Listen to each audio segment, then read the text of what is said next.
किसान बसंत राय, किसान यूनियन का एक छोटा सा सदस्य हूँ।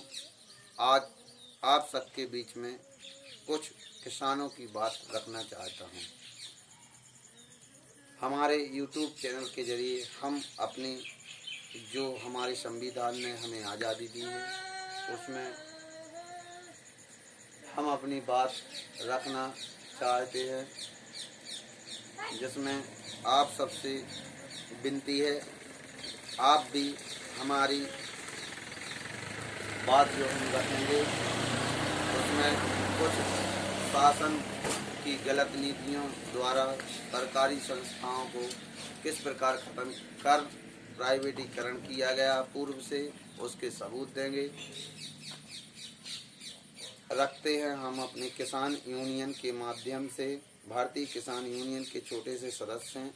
इसके माध्यम से हम अपनी बात रखते हैं जो हमें आप सबके बीच में। पहला 2-4 सवाल पूछते हैं हम सरकार से। पहला सवाल, क्या शासकीय कृषि उपज मंडियां सरकार पर चलाते नहीं बनती? दूसरा सवाल, क्या शासन जानबूझकर शासकीय मंडियों को खत्म कर प्राइवेट निजी लोगों को फायदा पहुंचाना चाहती है? नंबर 3, क्या सरकार किसानों को निजी हाथों में सौंपना चाहती है? नंबर 4, क्या शासकीय स्कूल और मध्य प्रदेश राज्य परिवहन जैसा निजीकरण संस्थाएं सरकारी स्कूल जैसी संस्थाओं को धीरे धीरे प्राइवेट स्कूलों को पावर देती गई सरकार और सरकारी स्कूल खत्म होते गए? क्या इसी प्रकार 2-10 साल बाद शासकीय मंडियां खत्म हो जाएंगी? अब करते हैं बात।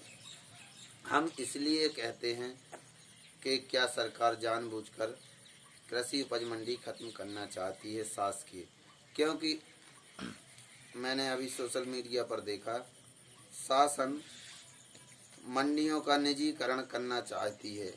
ये ज़रूरत क्यों पड़ गई शासन को?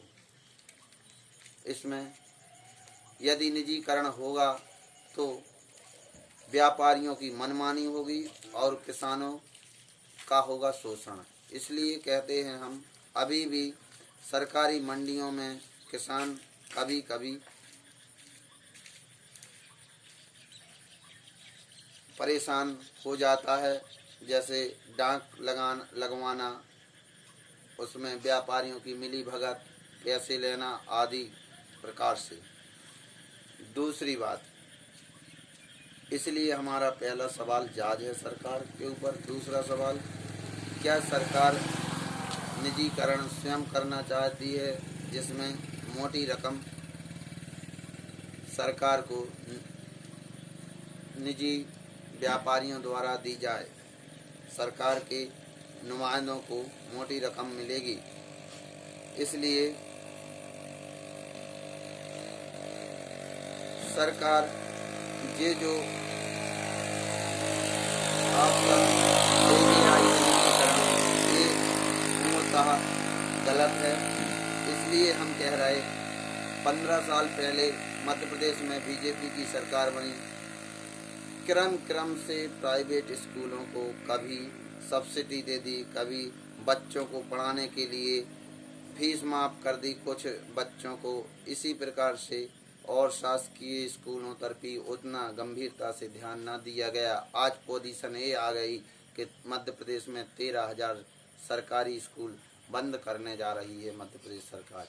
इसी प्रकार जब शासकीय मंडियों में किसानों को लाभ नहीं मिलेगा और प्राइवेट मंडियों में मिलेगा तो धीरे धीरे शासकीय मंडियां बंद होंगी। यह हम एक मनगढ़ंत कहानी नहीं कहते, हमारे पास आप देखिए प्राइवेट स्कूल और सरकारी स्कूल का रिजल्ट है। हम सभी किसानों से प्रार्थना करते हैं आप सब आगे आइए और अपनी बात रखिए। सरकार की यह नीति का विरोध करें। शासकीय मंडियों को चलने दिया जाए और शासकीय मंडियों को उतनी सुविधाएं सरकार क्यों नहीं दे रही जितना सरकार दिमाग निजी कृषि उपज मंडियों में लगाती है। यदि उतना दिमाग सरकार, उससे आधा दिमाग सरकार शासकीय कृषि उपज मंडियों में लगाए तो मैं दावे से कह सकता हूँ किसानों को बहुत लाभ होगा। तीसरी बात, एक कहना चाहिए, जहाँ पे भी देख लो आप, जिस संस्था को देखना हो, जो निजीकरण संस्था है वो कभी किसान हो चाहे मजदूर हो चाहे कोई भी हो, वह अपना पेट पहले भरती है, बाद में किसी और को फायदा पहुंचाती है।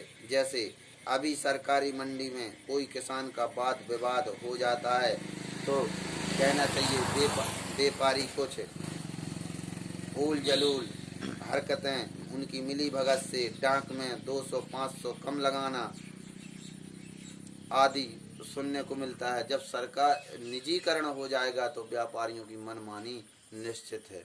हम सब आप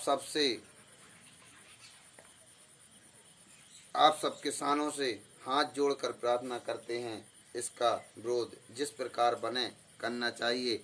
और हमारी यह निजी राय है, यदि आपको अच्छा लगे तो आप हमसे सहमत हो, और आपको अगर गलत लगे मेरे विचार तो मैं माफ़ी चाहता हूँ। यह मेरे को संविधान ने अधिकार दिया है अपनी बात रखने का। जय हिंद, जय भारत। देखें हमारा YouTube